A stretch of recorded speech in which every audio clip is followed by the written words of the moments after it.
All right, welcome everyone. Today we're going on a safari, but probably not the kind you're thinking of. We're not heading to the jungle, no. We're diving deep into the vast, wild kingdom of computers. So, what's our mission today? Well, we're going to be tracking down all the different species of computers, right in their natural habitats.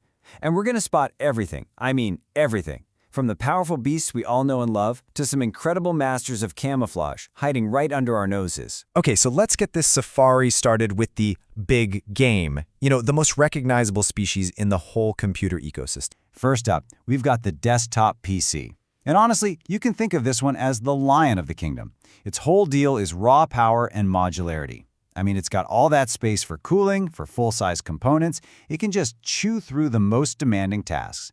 Plus, you can pop it open and swap out pretty much anything inside. But just like a lion, right? It's tied to its territory. It's not going anywhere far from that power outlet. And then, of course, you've got its more agile cousin, the laptop. This is our panther. It trades a little bit of that raw, brute strength for its key advantage, which is, of course, portability. Everything.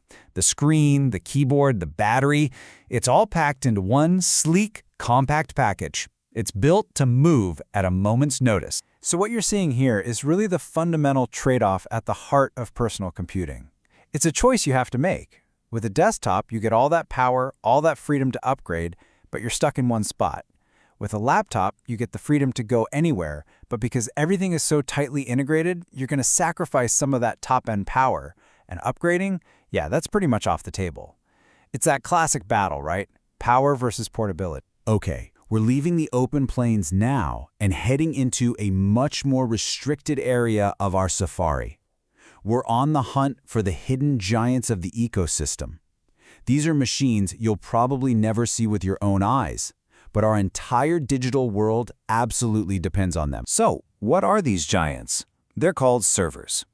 And a lot of people make the mistake of thinking a server is just a really big, powerful desktop. But that's not it at all. It's a completely different species, one that's been purpose-built for one single job, to serve other computers, 24 hours a day, 7 days a week, without ever stopping. They have some really key traits that set them apart. First, they are built for extreme reliability. We're talking redundant parts, like 2 power supplies, so if one dies, the other just takes over instantly. No downtime. Second, massive scale, for both processing and storage. In fact, the very explainer you're watching right now, it's being streamed to you from one of these giants. And third, they're often headless.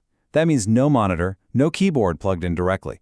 All of their energy, all of their resources are focused on just one thing: serving up data. All right, so we've seen the big game, we've seen the hidden giants. Now our safari takes us to the single most populous computer species on the entire planet. This is an animal that has completely, and I mean completely, changed the landscape of our daily lives. And when I say populous, I mean it. Check this out. Over 8 billion active smartphones on Earth.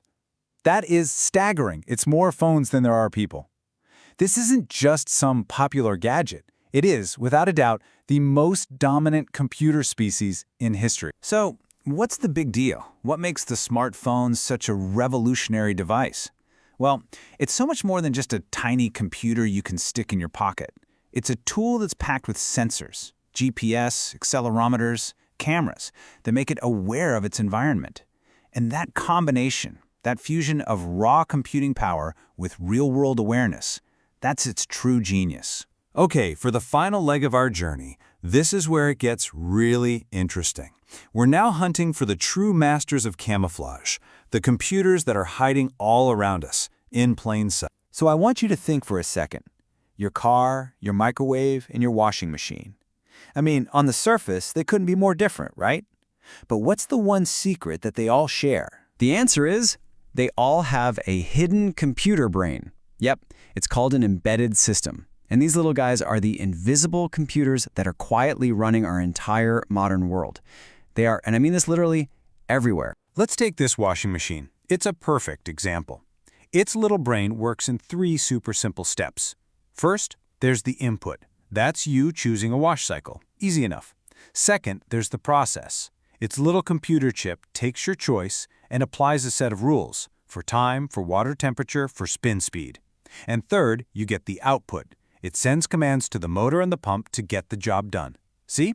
This computer has only one job in the world, but it does it perfectly, reliably, and, most importantly, very, very cheaply. And just like that, our safari through the digital kingdom is coming to an end.